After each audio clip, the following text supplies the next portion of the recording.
I've been rewatching movies and shows from my childhood to find out why I liked them so much. And How to Train Your Dragon was the latest I've seen that really struck me as a cliche. But does that make it a bad thing? I'm Tanner from Ape Theory, where we love to break down and analyze our favorite stories and pass along what we discover to fellow storytellers. Now, I know that the word cliche has a lot of baggage, for obvious reasons I won't get into. It can be a bad thing, most of the time, and it is a valid concern among storytellers that we avoid being derivative. The best advice I've heard, because it is hard to create something that feels original, is from Brandon Sanderson. It can be cliche if you've done a good job. What How to Train Your Dragon does well specifically, apart from what is without a doubt my favorite film score of all time, the visuals and the performances, is seductively slip you into a cliche. And I think studying how great storytellers do what they do best is one of the fastest ways to learn from your own mistakes. The movie is a chosen one storytelling archetype, told exceptionally well. But what exactly does the film do a good job of? That is the question I'm going to be answering in this video. The good news is How to Train Your Dragon doesn't do anything original, and neither do most stories for that matter. A storyteller's job is to make familiar things feel new and new things feel familiar. Basically what it comes down to is that the major story problem does not revolve around some arbitrary prophecy cliche. It does follow a formula, but the formula is not what drives the story. Hiccup's internal journey is actually what predetermines the plot, giving the formula meaning. To explain what I'm saying, we have to go back, all the way back to the mid-2000s. How to Train Your Dragon was based off the book series, How to Train Your Dragon, created by author-illustrator Cressida Cowell. What I didn't realize until researching this video is that I read these books as a kid in 2003. I didn't notice it when I saw it as a teenager for the first time either. I guess I'm not as observant as I think I am. But a lot of things did change in the movie. New characters, new story, new almost everything. We learned a lot, actually. It's the smallest amount of time that we've actually made a film in, 14 months from the time that we came on. Mm-hmm. And we actually had a little sit down with Jeffrey Katzenberg when we first came onto the film, and he was very honest with us and said, usually we make these films about 3 times, and he said, you only have time to make it 1 time, so you got to get it right. That was Chris Sanders, one of the co-directors and writers for How to Train Your Dragon. He and Dean DeBlow, the other co-writer and director, were brought on to finish the movie, which had already been in development for a few years after the original director Peter Hastings left the project after his wife passed away. Sanders and DeBlow co-wrote and directed Lilo and Stitch, so they're pretty familiar with stories about misfits. Toothless and Stitch even look a little bit alike. DeBlow, Sanders and company were under stressful circumstances to tie together all the loose ends of this unfinished project in time, but they did have the advantage of seeing it with fresh eyes. Jeffrey Katzenberg, co-founder and CEO of DreamWorks, gave the duo a new directive. The plot had to focus on a strained father-son relationship, the smallest Viking had to overcome the biggest dragon, and it had to have a Harry Potter-like tone for mass appeal. I would say they delivered on all counts. With Katzenberg's go-ahead, they had to retool the entire story. According to an interview with DeBlow, it had been in gestation for a couple of years, and they were mining all the elements they could out of the story. But what it really needed was a variation of the plot, keeping the spirit of the book, but it needed some new elements.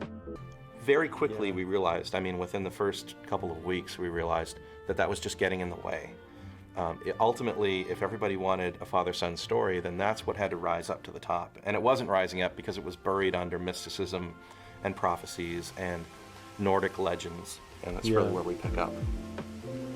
This was a wise decision for the story veterans to make, and it's a very common mistake among storytelling greenhorns. It's actually a pretty common mistake for experienced writers to make too, and what it comes down to is they don't know what story is, and how it interacts with our brains.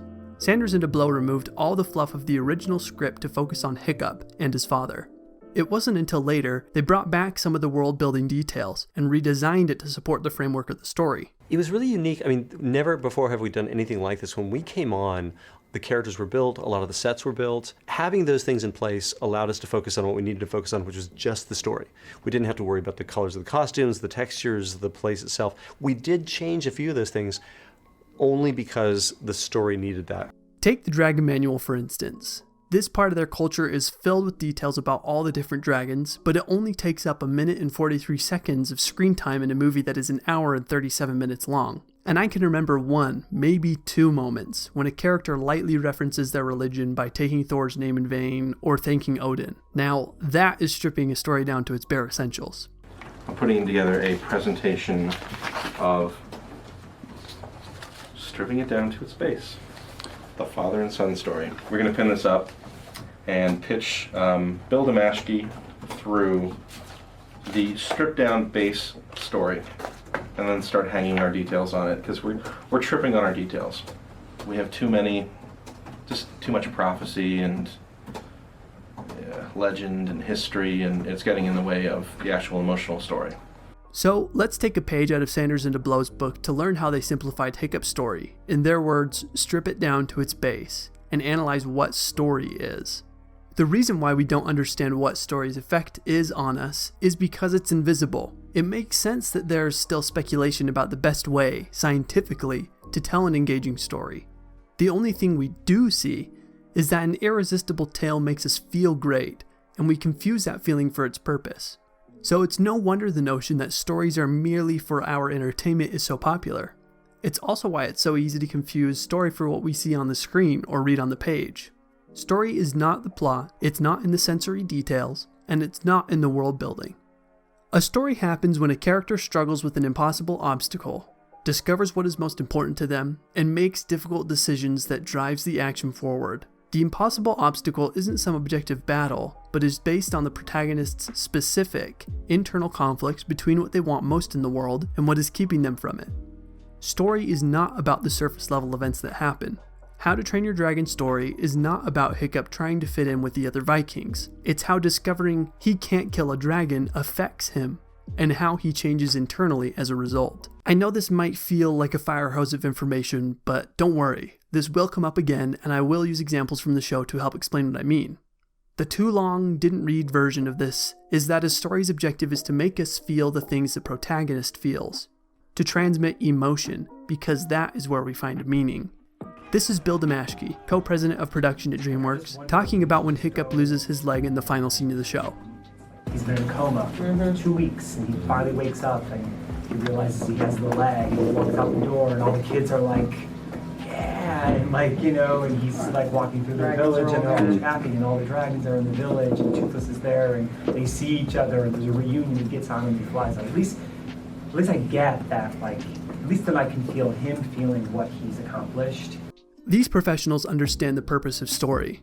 They don't use Hiccup like a camera that shows us the superficial, external events that are happening to him. Just like your friend's Instagram posts, if you're a horrible person like myself, if you can't see yourself in them, then you probably don't care. Or maybe it's fairer to say, if you are in your friend's photos, then you care a lot more. The same thing goes for story. If you can't imagine the protagonist's experiences as your own, then you won't care. So how do you make people care about your characters? How can you make people see themselves in your protagonist's shoes? In a movie, you only have so much time to tell a story.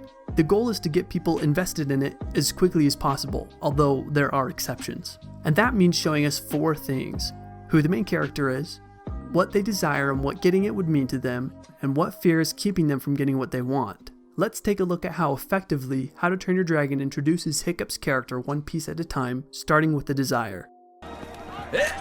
Oh, come on, let me out, please. I need to make my mark. Oh, you've made plenty of marks, all in the wrong places. Please, 2 minutes. I'll kill a dragon. My life will get infinitely better. I might even get a date. Okay, so we know Hiccup wants to cement his reputation as a Viking by killing a dragon, but that isn't enough information to connect with him emotionally yet. It's too surface level. The natural question we ask is, so what if he can't kill a dragon? That doesn't mean anything to me because I don't know what it means to him. We get our first answer here. Look, the point is, stop trying so hard to be something you're not. I just want to be one of you guys. And there we go. Hiccup is showing us his true desire, what his real motivation is behind wanting to kill a dragon. It's a general struggle anyone can relate to: unworthiness. What would killing a dragon mean to Hiccup? It would mean finally being accepted by his Viking family, and by his father, most importantly. Even knowing these 2 seemingly obvious, simple things about Hiccup is what transforms him from a camera lens through which we observe his goofy fantasy land into an emotional character with more than one dimension. But his character doesn't have any life. Not yet, at least. He's close, but the missing ingredient is some good old-fashioned conflict. What he needs is a misbelief, or a belief that is wrong. Everyone in life has a misbelief. If we didn't, then we'd all do what was best for us. We would all eat healthily, we would all have confidence in ourselves and go to the gym every day, and we would all get off social media because it was created by a demon that crawled out of the Black Lodge. But if it's so easy to just do those things, then why don't we? It's because there's something in your life, usually from your past, a fear or insecurity born of experiences that has led you to believe something untrue about life and human nature, and actively works against you getting what you desire. For Hiccup, there are external things that keep him from getting what he wants. You can't lift a hammer, you can't swing an axe, you can't even throw one of these. He was born a misfit. Hiccup is the Viking equivalent of that kid who Naruto runs in gym class. Okay, maybe that's a bit harsh, but you get what I mean. His circumstances are outside of his control. He showcases his skills as an inventor, but he's just too different to have any value in his culture. This will throw it for me. Everywhere Hiccup goes, he takes his misbelief with him. It's been forged in the fire of experience. It's been tested and proven enough times to be true, so he misbelieves the message loud and clear. Don't be yourself because people won't like you. If you ever want to get out there to fight dragons, you need to stop all this. But you just pointed to all of me. Yes, that's it. Stop being all of you. Now there's something at risk, so we feel like we have some skin in the game. What Hiccup doesn't want to have to sacrifice is being himself. The only way he can get the approval he so desperately craves is by abandoning all the things that make Hiccup, Hiccup. It's such an unfair thing to ask of someone to do to fit in, and the question is, how far is Hiccup willing to go to get what he wants? This internal conflict between what Hiccup wants, his father's approval, and his misbelief that Stoic won't accept him unless he pretends to be something he's not, a dragon killer, is the juicy tension that drives the plot from beginning to end. But identifying this conflict is just the start. The promise has been made that these two competing forces will eventually collide, and there will be a resolution. Now the movie just has to deliver.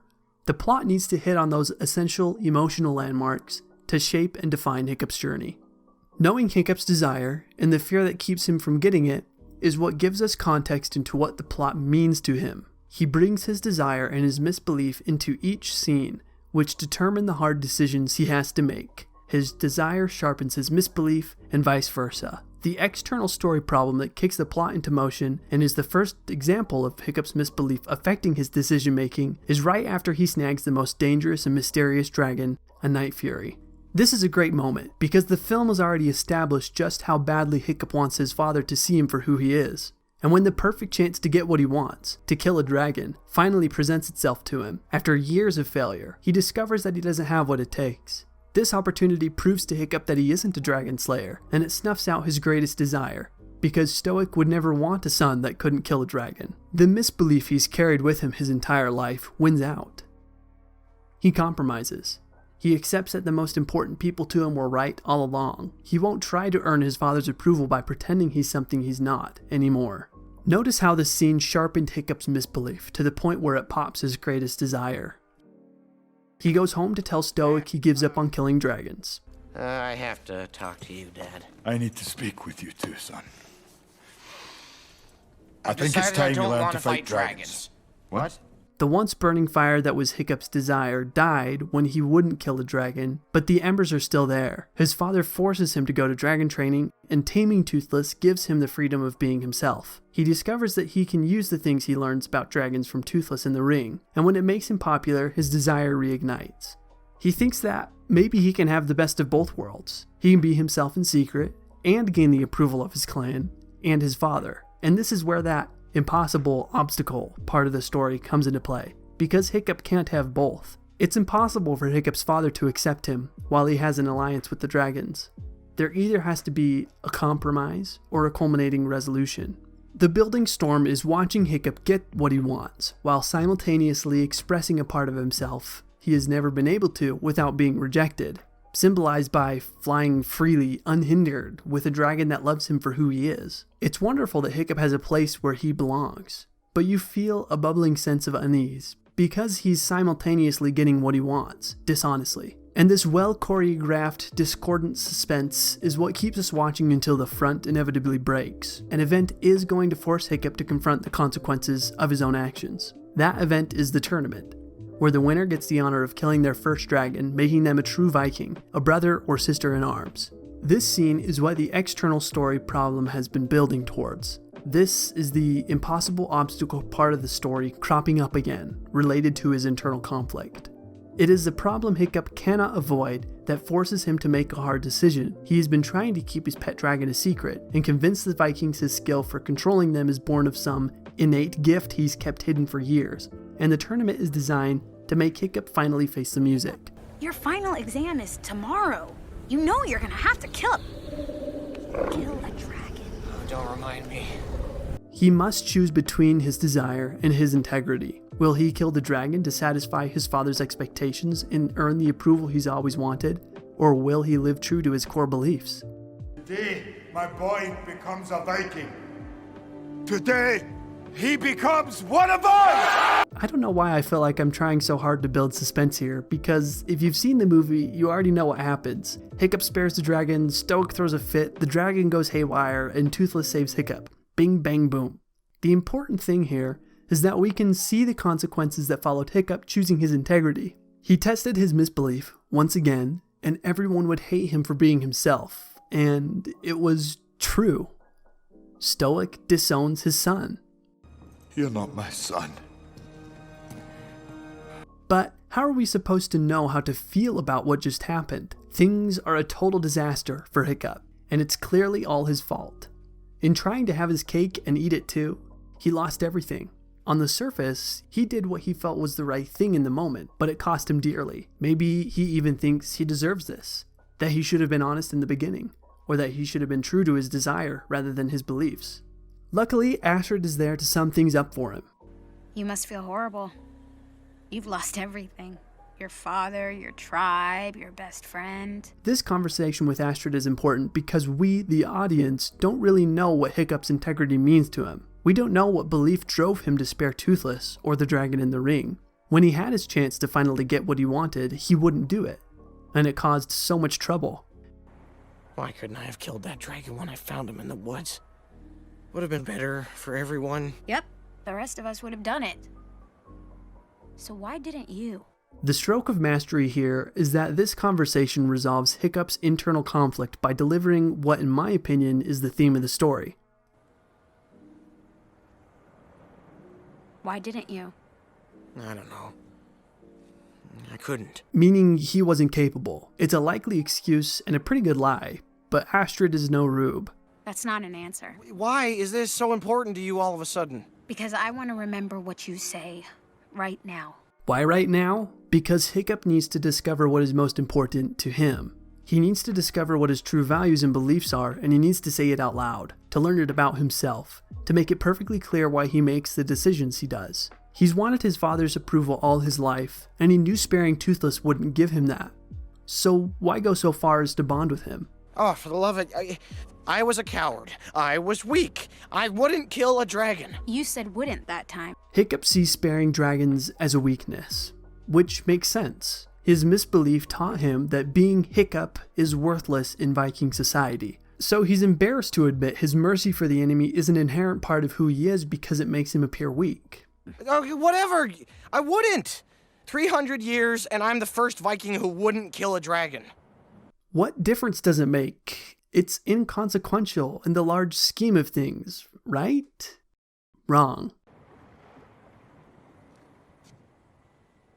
First to ride one, though. Astrid is telling Hiccup he is the only Viking who's made any progress in their centuries-long war against the dragons. None of them have tried peace. It is then that Hiccup realizes sparing Toothless didn't make him weak, that being himself isn't weakness. It's actually the exact opposite. It's his greatest strength. Being empathetic, compassionate, understanding. The cliche of this chosen one archetype is that Hiccup is the only one destined to save the village. Not only is he the only one who's willing to empathize with the dragons, he's the first Viking in 300 years capable of it. How Sanders and Diplo disguised this formula was by moving Hiccup's thoughts and desires to the surface of the story. Not everyone will agree with me, but nobody gives a hoot about prophecies, or formulas, or the pages of intricate lore in your world building going back thousands of years. No matter how good it might be, if you can't tell a good story, then you will struggle to connect with people's emotions. Part of what makes Hiccup a compelling chosen one, even though it is a cliche, is that fate did not choose him. He becomes the chosen one because his circumstances prepared him and he accepted that responsibility. His whole life, the Vikings treated Hiccup like a dragon in every way except that he doesn't look like one, and is therefore able to empathize with them. He takes the time to understand their plight, because no one ever tried to understand him. His greatest strength actually comes from the source of his misbelief, being an outcast. Thanks to Astrid's probing why questions, Hiccup comes to the realization of why he won't kill a dragon. His desire changes, and he can draw from that power to save his friend. And this newfound source of power, this deep well of confidence that makes his once crippling misbelief shallow in comparison, is that it's more important to pursue relationships with the people that love him, and this is the important part, for who he is, which, in my opinion, is the theme of the story. I wouldn't kill him because he looked as frightened as I was. I looked at him, and I saw myself. Hiccup recognizes the immeasurable pain Toothless is in, because he feels it too. But without a shred of doubt in my mind, the most important thing that makes Hiccup a brave chosen one is that he's vulnerable. I really enjoyed the fact that he did not come out unscathed. That was a really, once again, it was very original. You don't usually see that in a children's film. How many agree with that? Almost all of you agree with that. That's a good thing, that's a good element in this story. And it was an amazing moment that those people down there moved to defend something that they felt was vulnerable. And it's probably the opposite of what we expected. The reason why the peg leg scene is so powerful is because it's a symbol we can relate to. It's a symbol of his greatest strength, and a reminder that it came at a cost that caused him great pain. And this is another mistake storytellers of all kinds often make, even experienced ones, because of the way their favorite characters make them feel when they're at their best. They want that final moment to be full of so much emotion, but confuse making likable characters with making relatable ones. They understandably think their main character is unappealing because they are flawed, because who likes making mistakes? So their main character must be vulnerable to pain and temptation. But perfect people are boring. The truth is, we love seeing other people's flaws and mistakes because it makes us not feel so alone. And after our last preview, Jeffrey came out of it was sort of in place and represented as it would be, although largely storyboard. And I saw him at the concession stand, and he just said that foot's half the movie. He said it's half the effect of what you're left with at the end of the movie. In your own stories, it's especially important to show a character's vulnerabilities, because you're making a promise that you know of a way to deal with those weaknesses that will be revealed at the end of the story, and give people all those wonderfully inspiring feelings. People relate to failure because we're all failures, try as we might to hide that fact. Stories give us hope that we can change, and it's easy to forget that most of the time, if not all the time, our strengths only exist because we were once weak. I'm sure that you've heard that a writer should write what they know. What that means is you should write what you know emotionally. Don't take away the opportunity from us to hear what challenges life has given you and what you learn from it through the characters in your own stories. Because if you help just one person not feel so alone, it's worth it, even if that person is yourself. Thank you for watching. I really enjoyed finding my love for this amazing film again, and I learned a lot from making this video. Please consider leaving a like and subscribing if you haven't already. There's so much more stuff we have in store, and we can't wait to share it with you. Until next time.